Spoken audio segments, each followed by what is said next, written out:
Hello, AP Euro DBQ writers who want their college credit. My name is Kevin Smith. I'm at Richardson High School in Richardson, Texas, and this is a general video that'll demonstrate how to get the maximum points for you on any DBQ that you write on an AP History test, including AP Euro, AP World, and AP US. In this video, I'm going to show you how to analyze your prompt, analyze your 7 documents, choose your claim. There are only 2 possible claims you can make. There are no gray areas. Construct your line of reasoning with a line of 3 points. Write the essay. Sequence your documents in the order of the arguments they support. Extract a couple of argument supporting hips. Recall a couple of pieces of argument supporting outside evidence. And identify relevant pieces of context. And then I'll conclude with some do's and don'ts. So this video will be a resource for you that you can review before writing every single DBQ that we do. It's kind of long because I want to pour everything I can think of into one unified sequenced resource that you can always go to. There will no doubt be some things I haven't thought of, but I think we'll be off to a strong start, and if we need to augment this video later, we will. For some background, there are a total of 7 points available for the DBQ. Point 1 is contextualization. Point 2 is your thesis. Points 3 and 4 involve using 6 documents to support an argument. Point 5 is using 3 hips, sourcing, to support an argument. Point 6 is using 1 piece of outside evidence to support an argument.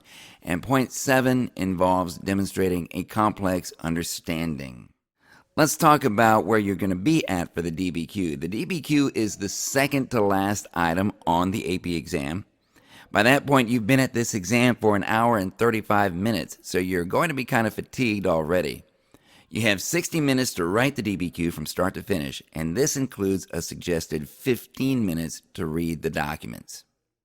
I want to emphasize that the format I'm going to show you is not optional. Sometimes I have students who seem to think, I'll write it the way I want to, and the AP reader will see that I'm amazing, and he'll completely forget the rubric and give me big points anyway for sheer brilliance. That's not going to happen. Now, there's lots of space for creativity within these parameters. In fact, no 2 DBQs will be alike, even if they stick to the format perfectly. But you absolutely must follow the basic pattern that I'm going to show you. And that goes double for the thesis statement.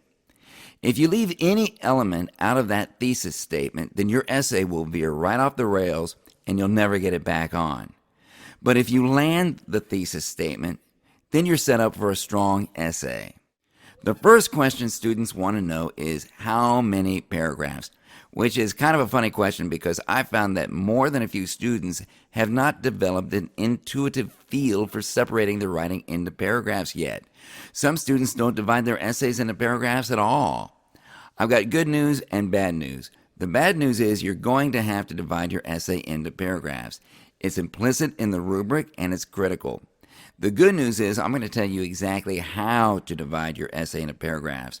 So here's the answer to the question of how many. If you are a DBQ ninja, then the magic number of paragraphs is 5. That's what's needed to get all 7 points available. If you are less than a DBQ ninja and you are realistically not going to get to 5 paragraphs in the space of 1 hour, no need to feel bad. You're still in the hunt for that money-saving, time-saving, effort-saving college credit, and this video is for you also. So let's put down 5 paragraphs. We've got paragraph 1, paragraph 2, paragraph 3, paragraph 4, and paragraph 5. So the first thing we're going to put in paragraph 1 is our contextualization in red. A good number to shoot for is 3 to 4 pieces of context in 3 to 4 sentences. And I say 3 to 4 sentences because that'll force you to become more descriptive of these context items rather than just listing them, because that's a mistake. Some people feel more comfortable waiting to write the contextualization until after they've written their thesis, with the line of reasoning. And this is a good idea for several reasons. It makes for a more precise, less random contextualization piece because you know where you're heading. And so it gives you the opportunity to fluidly lead the reader to your thesis through your contextualization. But don't reposition things. Simply leave space at the top of the page to come back later and write the contextualization. Then you have your thesis in green, because green means go. Because without your thesis and everything in it, your essay isn't going anywhere. So in your thesis, you have your response to the prompt, you have your claim, you have your line of reasoning, and it says this is because. You don't have to say this is because, but it's a nice segue to your 3 points of reasoning that comprise your line of reasoning. In geometry, more than 1 point makes a line, and your DBQ will have a line of reasoning that consists of 3 points. In other words, 3 distinct and concrete reasons why your claim is valid. You can also call these 3 reasons arguments. Reasons and arguments and points of reasoning are all the same thing in this lesson. So where are your points of reasoning coming from? Well, they're coming from the relationship between your prompt and your 7 documents. You read your prompt, you analyze your 7 documents, and as you do so, the arguments that support one claim or another emerge out of the text. And there are only 2 possible claims you can make, as we will see in a second. As I said before, your thesis is absolutely non-negotiable. An essay is like a box of assorted chocolates, not to get too much like Forrest Gump. You've got your chocolate fudge, and you've got your raspberry truffle, and you've got your cherry cream, etc. Well, you're not going to give somebody the gift of a box of chocolates without the box. The box organizes and assorts the chocolates. The thesis is your box, and the body of your essay is your chocolates. And so we'll just say that the response is the box, and the claim is the lid, and the line of reasoning is the inside part with the holes in it. You've got to have the box. So when we fill all this out and we start considering options for sacrificing some points in order to finish the essay on time, the thesis is the one thing we cannot mess with. Let's look at these items individually. Let's start with the prompt. A prompt will generally have 3 elements in it, and you need to address all 3 of these elements in your thesis.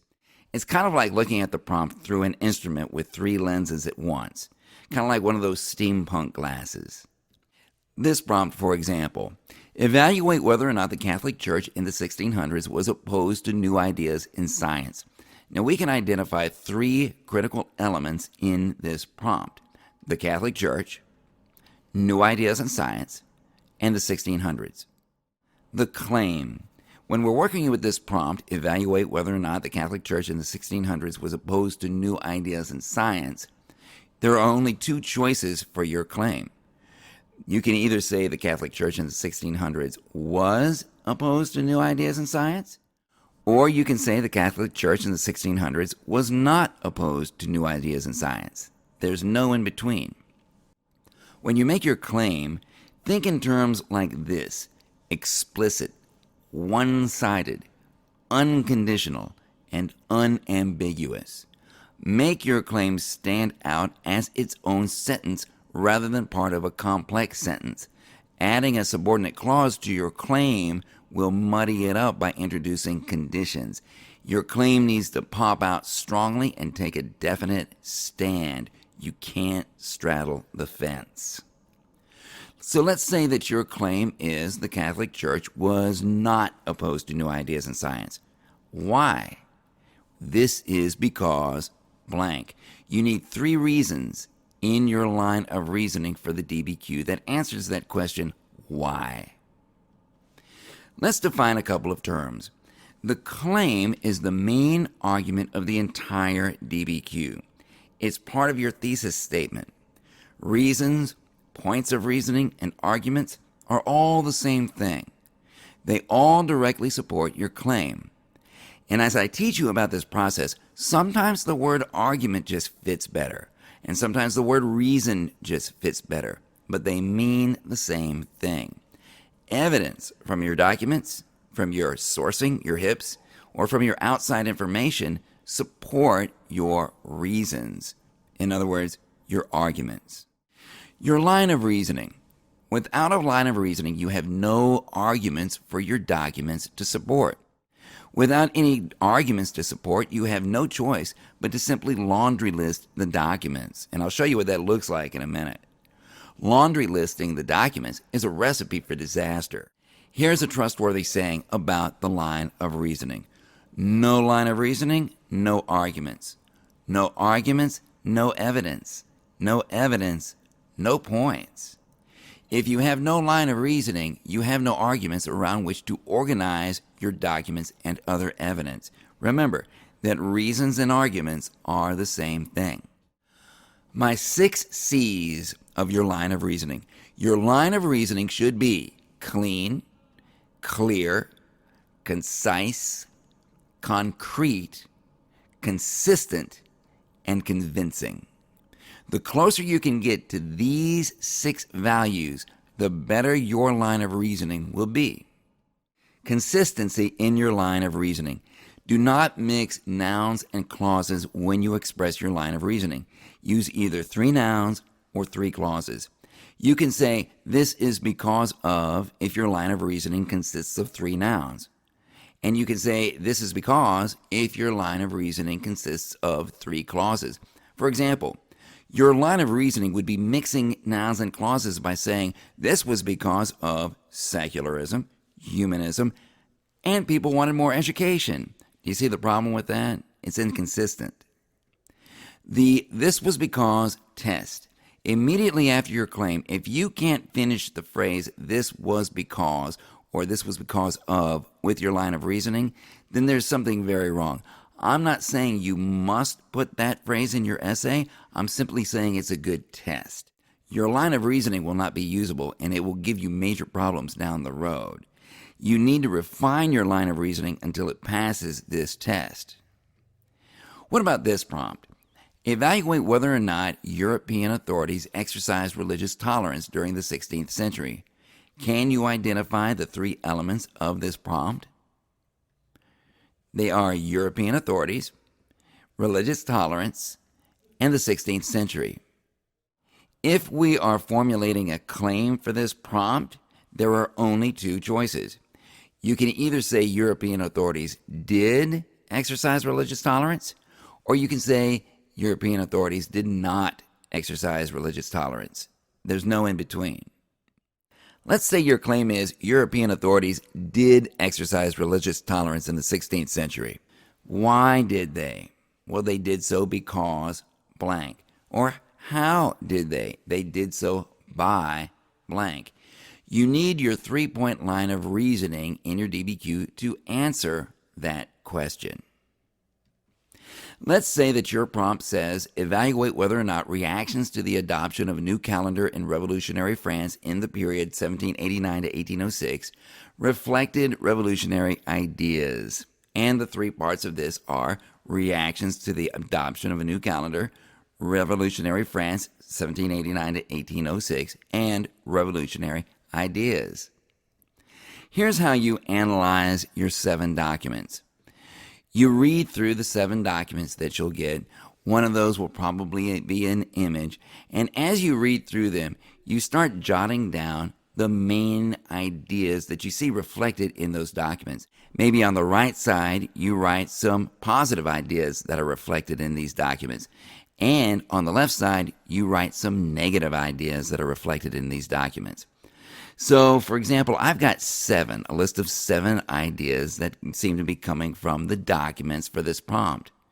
And then I'm going to pick my 3 favorites, the ones that I think the documents will support most strongly. So I'm going to pick equality, republic, and science and or philosophy. When I look at the left side and identify some of the negative ideas that I saw, I might just connect them up. For example, republic kind of goes along with being anti-royalty or anti-monarchy. And science and philosophy, that kind of goes along with being anti-superstition or anti-ignorance. Now that you have identified your line of reasoning, you have two choices for your claim. You can either say reactions to the adoption of a new calendar in revolutionary France in the period 1789 to 1806 did reflect revolutionary ideas, or you can say reactions to the adoption of a new calendar in revolutionary France in the period 1789 to 1806 did not reflect revolutionary ideas, and there's no in between. So paragraph 2 will be dedicated to providing evidence to support point of reasoning number 1. So for your topic sentence in paragraph 2, you are going to convert that first point of reasoning from your thesis into your topic sentence for paragraph 2. Let me give you a real historical document in which somebody actually does this to great effect, albeit in a condensed form. This document is from a real DBQ. So let's read this, and then I'll show you what the person's doing. This document is called Critique of French Thinker René Descartes by the Jesuits of Clermont College, Paris, 1665. And it says, Descartes' thoughts on scientific reasoning are distasteful to philosophy, mathematics, and theology. They are distasteful to philosophy because they overthrow all philosophical principles and ideas which common sense has accepted for centuries. They are distasteful to mathematics because mathematics cannot be used to explain natural things without great disturbance of the traditional order. They are distasteful to theology because Descartes' reasoning attributes too much to the chance combination of atoms, which favors the atheist. And finally, following Descartes' reasoning, there could be no conversion of bread and wine in the Eucharist into the blood and body of Christ, which favors heretics. So what I've done with that is I have kind of reorganized it to point out some of the structures of our DBQ. For example, we've got a claim. Descartes' thoughts on scientific reasoning are distasteful. And then we also have a 3-point line of reasoning. Now, this is much shorter and much more concise than you would make it on a DBQ, but you get the idea. Our 3-point line of reasoning is philosophy, mathematics, and theology.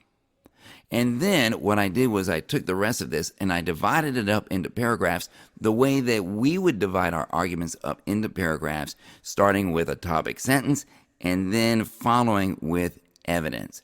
So what we've got in this second paragraph here is a restatement of reason or argument 1.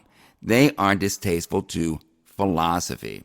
Then we have some evidence because they overthrow all philosophical principles and ideas which common sense has accepted for centuries. New paragraph. Now we're going to support reason or argument 2 with a new topic sentence which we have converted from up in our 3-point line of reasoning. They are distasteful to mathematics. Some evidence, because mathematics cannot be used to explain natural things without great disturbance of the traditional order. So you see where this is going. In our 4th paragraph, we are going to support point of reasoning number 3, that Descartes' thoughts on scientific reasoning are distasteful to theology. So we're going to bring that down from our line of reasoning and restate that as our topic sentence, and then follow that with evidence. So they are distasteful to theology, that's our topic sentence, because Descartes' reasoning attributes too much to the chance combination of atoms which favors the atheist, and more evidence. And finally, following Descartes' reasoning, there can be no conversion of bread and wine in the Eucharist into the blood and body of Christ, which favors heretics. So now you see the basic structure that we're talking about with regard to the DBQ in the body of your essay. I call this process converting your line of reasoning into topic sentences. If I give you feedback that says you didn't convert your line of reasoning into topic sentences, it means you didn't do this. And because you didn't do this, you're now forced to simply laundry list your documents, which will torpedo your entire DBQ. You know an essay is in trouble when a body paragraph begins by describing a document in the topic sentence. That must never happen. I'm repeating myself on purpose here. You need to respond to the prompt. You need to take a definite stand with your claim. And then you need to have a clean, clear, concise, concrete, consistent, and convincing 3-point line of reasoning. And then convert that line of reasoning into topic sentences for paragraphs 2, 3, and 4. You must do these things. They are not optional. And no AP history teacher who's worth their salt is going to tell you differently. So back to paragraph 2. Now we know what this paragraph is about because we have our topic sentence, which was converted from point 1 in our line of reasoning. I'm being redundant on purpose. And we've already read our 7 documents, so we know what's in them. So now you might ask yourself, okay, so which documents contain the evidence that I can use to support this first argument, this point of reasoning, number 1? Well, I remember that I got this particular point of reasoning from evidence in document 2 and from evidence in document 5. So I'm going to use evidence in these 2 documents to support the argument in this paragraph. Notice that we are discussing these documents in the order of the arguments they support, not in the numerical order in which we received them. You know a student is absolutely lost when he or she structures the DBQ like this. Document 1 talks about how, and then document 2 talks about how, and then they talk about document 2. Document 3 talks about how, and then they describe document 3. Document 4 talks about how, and then they describe document 4. Document 5 talks about how, and yeah, we're going through all 7 rounds here because I want you to get this point. Document 6 talks about how, and then document 7 talks about how, and they describe document 7, and then they're done, and they've just wasted an hour. There's no thesis, there's no contextualization, there's description of the documents, but there's no support for any arguments because there are no arguments. There's no line of reasoning.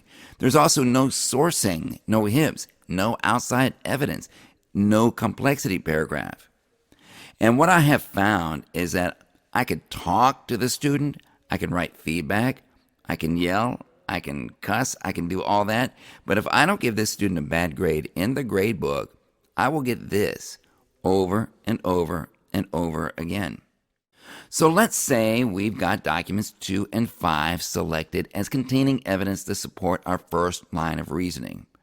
Can you use different parts of one document to support different arguments? Yes, of course, absolutely. But remember, you are on a time crunch, and you need to use evidence from at least 6 documents in your essay to maximize your points. 7 is better for insurance. Now, we're not ready to write paragraph 2 yet. Let's plan paragraph 3. Paragraph 3 addresses point of reasoning number 2 from our line of reasoning. So once again, we bring our second point of reasoning from our line of reasoning, and we convert that into the topic sentence for paragraph 3. And then you look at your remaining documents, and then you say, oh yeah, I got the idea for this particular point of reasoning, this particular argument from documents 7, the evidence in document 7, and the evidence in document 1. So we're going to use the evidence from those 2 documents to support our second argument that we got from point of reasoning number 2. Question: do you need to have evidence from 2 documents in each paragraph like I've got here? No. I'm just doing it this way for balance. You could have an argument supported by evidence from just 1 document. You can have an argument supported by evidence from 3 documents. You could conceivably even have an argument supported by no documents, but supported by outside evidence alone, which we'll get to in a second. But that's very unlikely. But remember, you need to have evidence from at least 6 documents supporting arguments somewhere in your DBQ, and 7 is even better. Let's arrange paragraph 4. As you can hopefully guess, paragraph 4 is going to address and support point of reasoning number 3 from our line of reasoning. So we're going to bring point of reasoning number 3 down, and once again, we are going to restate it here, thus converting that to our topic sentence. And we're going to look over our remaining documents, and let's say that the evidence to support this argument comes from document 4 and document 3. At this point, we are ready to start writing paragraph 2. We don't have everything we need, but we do have enough to get moving on the writing. Now, as we are writing, we're on the lookout for hips to jump out at us. And that's why we do so much sourcing of documents to practice working with the historical situation, the intended audience, the purpose, and the point of view. When you put these in your essay, they have to support one of your arguments. They can't just be mentioned randomly or they won't count. And we'll talk about strategic wording to bind evidence to arguments in a minute. 3 hips are worth 1 point on the DBQ. The rubric says we need 1 hip from 3 different documents. So 4 is actually better for insurance. Different teachers will encourage their students to handle this in different ways. For example, some teachers will say keep it simple and just use historical situation on all 3. And don't worry about using any of the others. And that's fine. These hips do not have to be different. They just have to come from 3 different documents. Myself, I'm more of a fan of being open to using any of them because that way you have more choices. And you can go either way. You can even cut it down the middle and have 2 go-tos. Maybe you like the historical situation and the point of view. By the way, historical situation and point of view have a very close relationship. Think of point of view as being that author's own personal historical situation. They're kind of like Crosby and Nash. And likewise, intended audience and purpose also have a very close relationship, like Stills and Young. And if you get that analogy, you're too old to be taking this class. But after all, purpose is what the author wants the audience to go out and do as a result of reading the document. So, hips. What's the most fluid and natural way to incorporate them in your DBQ? There's always an excellent chance that any document that contains evidence supporting a particular argument will have at least 1 hip associated with it that can be used to support that same argument. So, for example, in paragraph 2, where you've got evidence from document 2 supporting argument number 1 from your line of reasoning, let's say that you can make the case for the author's point of view, also lending strength to that same argument, or the historical situation, or the intended audience, or the purpose, whatever jumps out at you. Or maybe the one from document 5 jumps out at you, or maybe both. And now you have 2 of the 4 hips that you want. Maybe in paragraph 3, no hips jump out at you, and that's okay. You don't sweat it. We're not dedicating a lot of precious time and energy to hunting for these hips. Instead, we're just letting the obvious ones fall into our lap as we write. Maybe in paragraph 4, a hip associated with document number 3 jumps out at you, and you can tie that to your argument number 3. Now, the last piece of evidence that we need is the outside evidence. Here are some things to remember about outside evidence. Outside evidence comes from something that you know about the topic of your essay. It's not found in any of the documents. You didn't mention it in your contextualization. That would be double dipping. It has to come from the knowledge you have in your own head, and it has to support an argument. You only need 1 to get that point, and it can go anywhere in the body of the essay. It needs a full description and a connection to the argument, and it's worth 1 of the 7 points. Obviously, you want this point. And the best way to get this point is obviously to have earned a good working knowledge of your content through study and review. Also, The 7 documents are chosen specifically to leave open gaps for you to fill in with your knowledge. So if you're looking through your 7 documents and you think to yourself, I wonder why none of these documents mentioned so-and-so, or I wonder why none of these documents mentioned such and such, there's your piece of outside evidence. The conclusion. In this tutorial, I want to address the conclusion. Now we're getting into some advanced, deep DBQ writing strategy. As you probably figured out, it's a nuanced and complex format. Once it clicks for you and you get it, then it's like riding a bike. You can do it every time. But getting over that hump between confusion and clarity is not easy, and many of you are not over that hump yet. Once you get there, it's going to feel great. It's going to be a huge relief for you, and you're going to be like, bring it on, I've got this. But you got to get over that hump first. Different teachers will have different opinions on how you should prioritize and execute the elements of your essay, particularly with regard to the conclusion.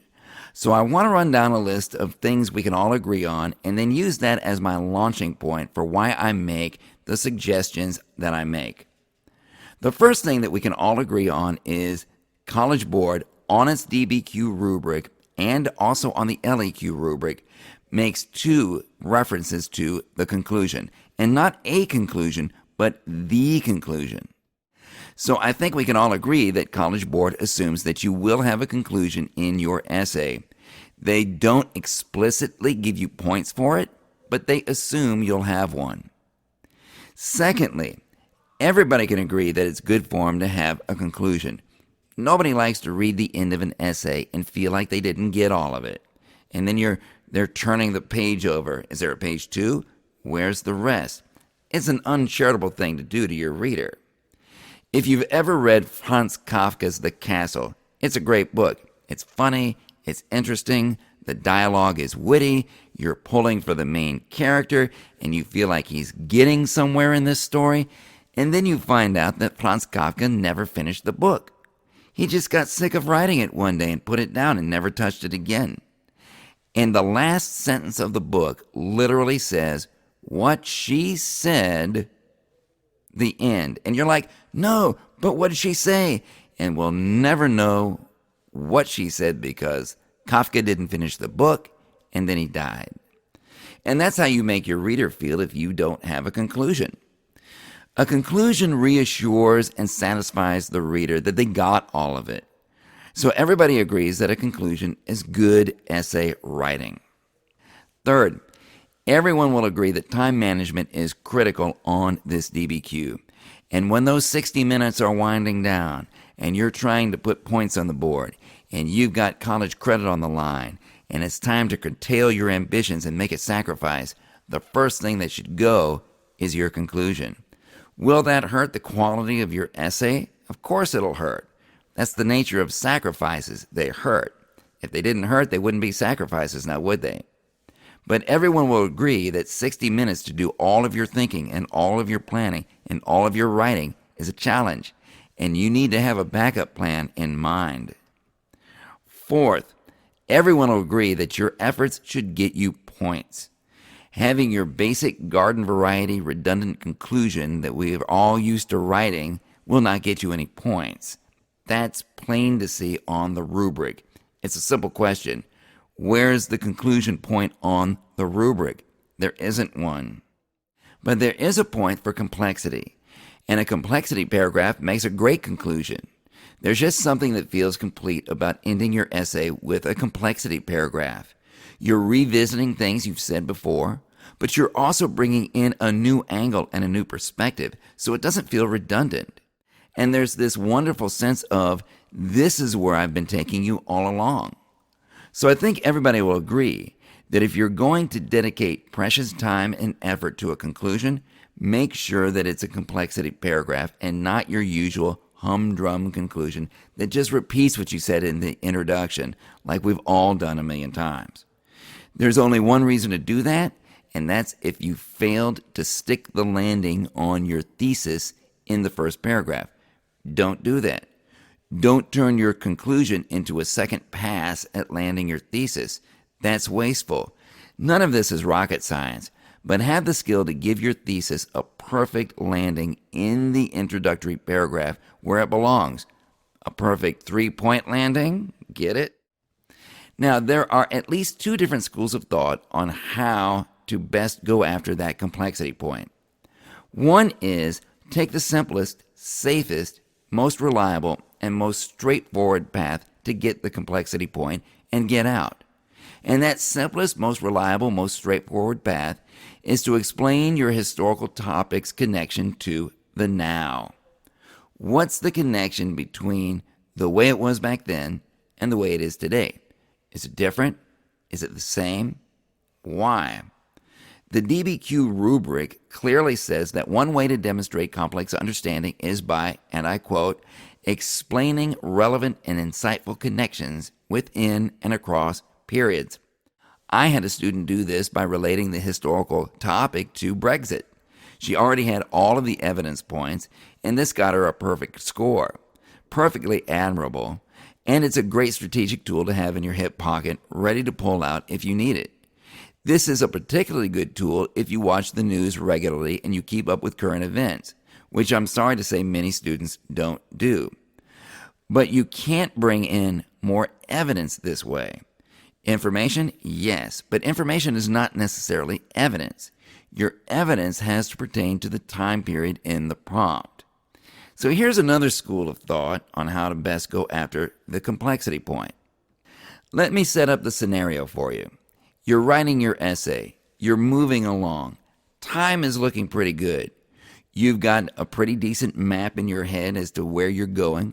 It might be a little hazy in 1 or 2 places, but that's okay. You'll figure it out when you get there. You've got your point of reasoning number 1 paragraph finished. That's paragraph 2. You've got your point of reasoning number 2 paragraph finished. That's paragraph number 3. You're writing your point of reasoning number 3 paragraph. That's paragraph 4. The complexity paragraph is coming around the corner. It's kind of fuzzy, but you can see it taking shape. But the problem is you're coming up short on evidence. You had 7 documents. 2 of those documents just weren't speaking to you at all, or they were outliers. In other words, they contained evidence that contradicted the other 5 documents, and you discarded them for the moment. So you've got 5 documents that you could use. You need to use at least 6 of them to get both of the document points. Not only that, you couldn't think of a good piece of outside evidence to support any of your 3 arguments. So as you're finishing up that 4th paragraph, and you're turning into the home stretch, the complexity paragraph, which will be your conclusion, it's looking like you're going to have to walk away from 2 points, the outside evidence point, and the second of those 2 documents points. And that's okay, you're in good shape. You're going to conclude with a complexity paragraph that explains a connection between your historical topic and today, and you're going to get that point, and you're going to come away with 5 points out of 7, and that's really nothing to feel bad about. Or do you have to walk away from that 6th document, or that 1 piece of outside historical evidence, or either? Now, if you write a complexity paragraph in which you explain a connection between your historical topic and today, you'll get the complexity point if you do a good job. And we're always assuming you're going to do a good job, not a lousy job. And that's great, especially if you've got all your evidence points in paragraphs 2, 3, and 4. But that method won't get you another shot at picking up any evidence points that you might have missed in the body of your essay. That 1 document that contradicts the others, or that 1 piece of outside evidence, or maybe even that 1 hip that didn't pop out at you. You're not bringing in any evidence to support an argument by comparing the past to today. You're simply explaining a connection. But our evidence has to be historical evidence. It can't be from outside the historical period specified in the prompt. But the rubric also says that you can get that complexity point by qualifying or modifying an argument by considering diverse or alternate views or evidence.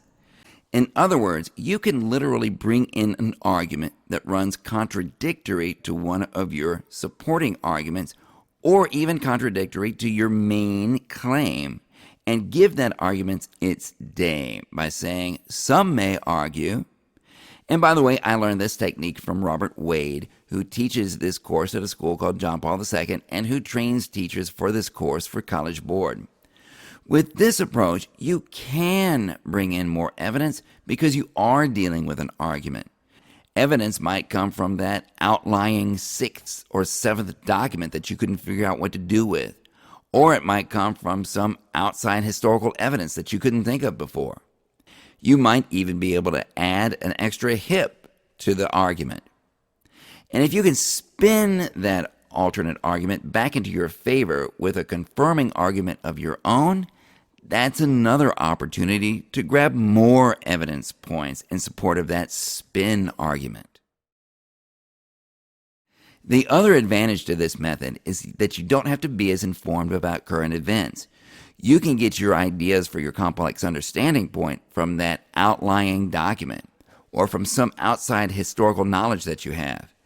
Many students are not in the habit of watching the news, and so they're a little weak in the area of current events. So, just to repeat, where is this alternate argument going to come from? Most likely it's going to come from that outlying document that seems to contradict the others. Or it might come from some piece of outside historical evidence that you know about. Maybe this alternate argument contradicts one of your supporting arguments. Maybe it contradicts your main claim. And finally, you're going to have a confirming argument, all in the very same paragraph, paragraph 5. You're going to say, however, and then you're going to spin that alternate argument so that it winds up supporting your original argument. And here's another opportunity to use more evidence to support that spin argument. So in conclusion, you have 3 sources of evidence to support your line of reasoning and thus your claim. You have evidence from the actual text of your 7 documents. You have the sourcing, the hips, which can come from any 3 of your 7 documents. And finally, you have outside evidence, which comes from your own knowledge. You can use any of these in combination with any sequence that you need to put them in so that they can support the arguments that you have laid out. Each one of these 3 types of evidence are worth a certain number of points. So let's say that you can both describe the evidence and use the evidence to support an argument. And when we say support an argument, we mean any of these 5 arguments that you have in paragraph 2, paragraph 3, paragraph 4, or paragraph 5. If you can describe 3 of your 7 documents and make them relative to an argument, you get 1 point. If you can describe 6 of these 7 documents and use them to support an argument, that's a total of 2 points. Now let's look at the hips. If you use any hip from any 3 of the 7 documents to support an argument, that's a point. The hips you use can be in any combination: historical situation, intended audience, point of view, or purpose. They just have to come from 3 different documents. And finally, you have outside evidence. This is relevant, supporting evidence that you bring to the essay on your own. It's not in any of the documents, even the ones that you don't use, and it's not in your contextualization.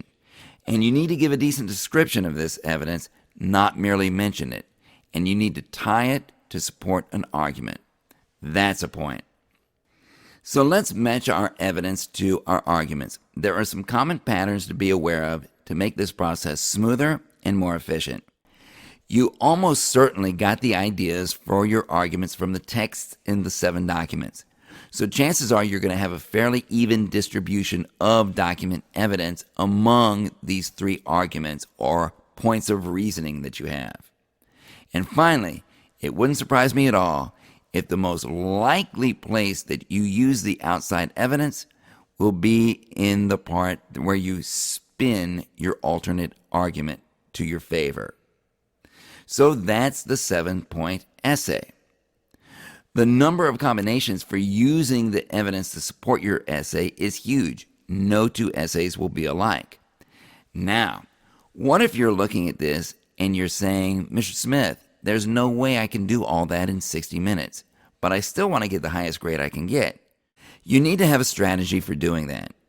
And you need to know what you can lose and still get, let's say, 5 points out of 7. Let's take some items out and start over. Now remember, the thesis is the one thing you cannot mess with. It's a non-negotiable. You can't have a box of chocolates without the box. Now the first thing you should get rid of is a hard point to get, and it's only 1 point, and that's the complex understanding point.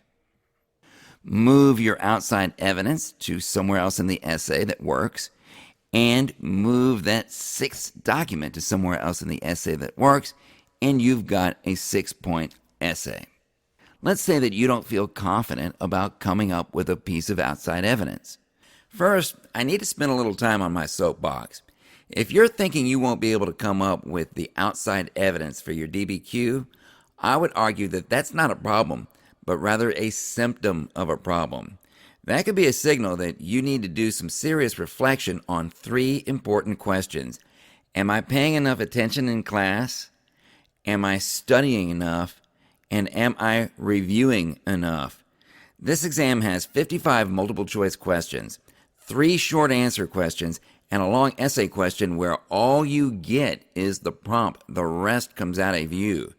That represents a lot of content knowledge you're going to have in order to do well on this exam. So if you're worried about not getting 1 outside evidence point on the DBQ, it could mean you've got some work to catch up on. If you take that out, now you've got a 5-point essay, and that's still good. Let's say you're okay with outside evidence, but you don't feel comfortable with hips. We put the outside evidence back in, we take out the hips, and once again, we still have a 5-point essay. And finally, you might say, Mr. Smith, I'm fine with the outside evidence, I'm fine with the hips. It's the contextualization point that makes me uncomfortable. Once again, as long as we've got the outside evidence and the documents and the hips covered, we can leave out the contextualization and leave out the complexity paragraph and still have a 5-point essay. So that's it. That's how you organize a DBQ for maximum points. That's what you need to get the maximum, and it's also numerous avenues to getting 5 or 6 points.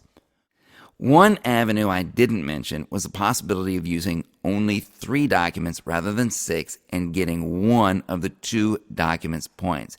I would not suggest even entertaining this idea as a strategy move. Instead, I would suggest that you make using 6 documents for evidence a top priority. Otherwise, your entire essay will be weak and not very argumentative. Finally, some do's and don'ts about the mechanics of writing your essay. One mistake you want to avoid in the DBQ is judging people from the vantage of our own time. Some students feel it's important to categorize the people who wrote these documents or the people of the time period in general as ignorant, primitive, bigoted, misogynistic, or superstitious, or otherwise morally or intellectually inferior. That does 2 negative things. First, it causes you to lose sight of what the prompt is actually asking because you're straying off the prompt and onto this separate agenda. The second thing it does is when we heap judgment on people of the past, we often wind up heaping judgment upon ourselves. It suggests to the AP reader, I'm not really interested in understanding these people or learning from these people. I really just want to condemn them and feel superior to them. And that could color the AP reader's perception of you. You want the AP reader rooting for you and cheering you on as he or she reads your essay.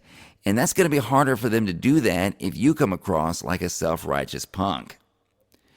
Here's another massively important tip. Avoid excessive quoting. Lengthy quotes lack precision, and they take too much precious time to write. Feel free to have no quotes. You can paraphrase all your evidence if you want to, and that's even better because it shows that you understand the text and know how to apply it. And if you absolutely must use a quote because it is worded just so perfectly, then limit it to just the keywords that you need. You can't cover up a lack of argumentation or a lack of evidence with a bunch of quote bombing from the documents. It will reveal a weak essay rather than hiding it.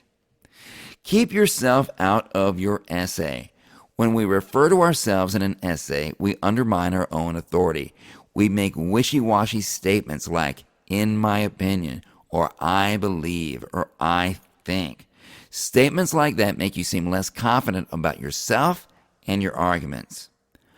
Don't use uncertain words like maybe or perhaps. They make you sound unsure of your claim, your arguments, your evidence, and your knowledge. Some students love to ask rhetorical questions in their essays. Keep in mind that logic is not evidence.